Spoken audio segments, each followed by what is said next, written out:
dương mình đang thay chấp bắp thom mà chia trong lên sao cho môi được đặt thay rồi coiយ៉ាងណាទេបើយោងទៅតាមសារព័ត៌មាន Asian Speak បានចុះផ្សាយដាក់ចំណងជើងធំៗថាបន្ទាប់ពីព្រះមហាក្សត្រថៃ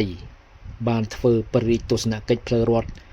ទៅកាន់ប្រទេសឡាវរួចមកឥឡូវនេះប្រទេសឡាវគឺកំពុងតែជួបការវាយប្រហារដោយខ្យល់ព្យុះភ្លៀងលាយឡំនឹងព្រិលទឹកកកធំៗបងប្អូន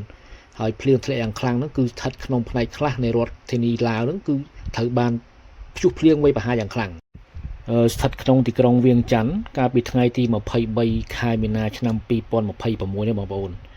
មានថាបាតុភូតគ្រោះធម្មជាតិដ៏សែនចម្លែកមួយហ្នឹងបានបំផ្លិចបំផ្លាញផ្ទះសម្បែងពលរដ្ឋឡាវ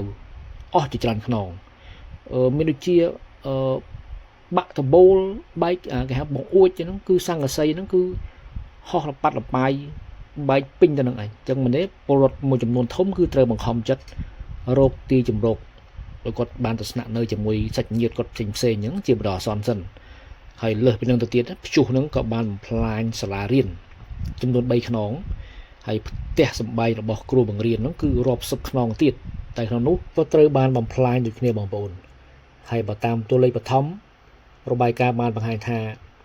គ្រូបង្រៀនជនជាតិឡាវសរុបចំនួនប្រមាណជា125នាក់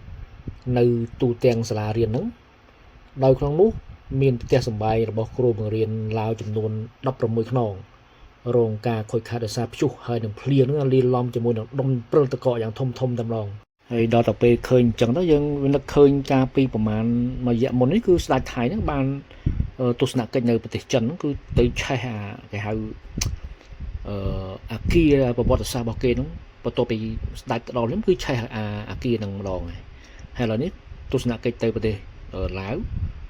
ទៅមានព្យុះភ្លៀងហ្នឹងមិនដឹងថាចង្រៃឬក៏យ៉ាងណា